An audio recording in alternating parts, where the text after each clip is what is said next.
कि मैं अकेला हूं और मैं सब कुछ नहीं कर सकता। मैं सब कुछ नहीं कर सकता इसका मतलब ये थोड़ी कि मैं कुछ भी नहीं कर सकता। मैं सब कुछ नहीं कर सकता इसका मतलब ये नहीं कि मैं कुछ भी नहीं कर सकता, क्योंकि मैं कुछ कर सकता हूं तो मैं कुछ कर लूंगा, और कुछ कुछ कर करके कुछ कर करके मैं सब कुछ भी कर दूंगा। और वो हिम्मत लेकर के निकल पड़े। वहां पहुंचे टॉम्स्किन स्क्वायर पार्क न्यूयॉर्क के अंदर। उन दिनों वियतनामीज और यूएस का वॉर चल रहा था, जिसके कारण वहां बहुत हिप्पीज आ गए थे। हिप्पीज वो हुआ करते थे जो सड़क पर लेट करके इलिसिट सेक्स करना, नशा करना, वहीं पे नंगे लेटे रहना, 2-2, 4-4, 6-6 महीने तक नहाना नहीं। हिप्पीज ने एक्चुअली डिफाई कर दिया अमेरिका को। अमेरिकन सरकार परेशान थी कि ये लोग अपना घर छोड़ चुके हैं, पूरी तरह स्वतंत्र हो चुके हैं और कुछ भी कर रहे हैं। इन्होंने सोचा क्यों ना इन्हीं के साथ शुरुआत किया जाए।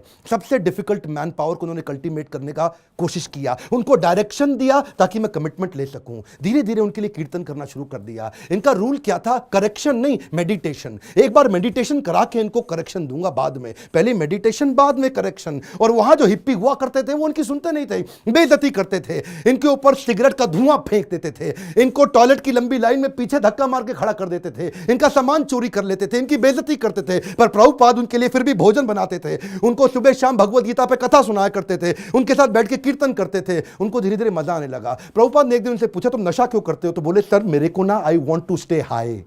मैं नशा क्यों करता हूं? मुझको अच्छा लगता है, I want to stay high.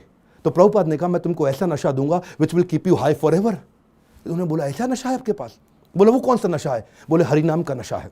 मैं तुमको हरि नाम लेना सिखाऊंगा, मैं तुम्हें भगवत गीता पढ़ना सिखाऊंगा। अगर तुम कृष्ण के आदेशों को समझ गए तो वो सबसे ऊंचा नशा है। जिसको वो नशा लग गया आध्यात्मिक जीवन का, तो भौतिक जीवन के नशे उसके सामने बहुत छोटे पड़ जाएंगे। धीरे धीरे लोगों ने उनकी बात सुननी शुरू करी। ये लोग अपना घर बार पहले ही छोड़ चुके थे। प्रभुपाद को समझ में आ गया ऐसी मैन पावर जिसका कहीं दुनिया में अटैचमेंट नहीं, उनको कल्टीवेट कर गया तो ये मेरे मूवमेंट को पूरी दुनिया में फैला सकेंगे। ये अंग्रेज है और अंग्रेजों की बात पूरी दुनिया जानती है। इसीलिए हंट द राइनोसरस।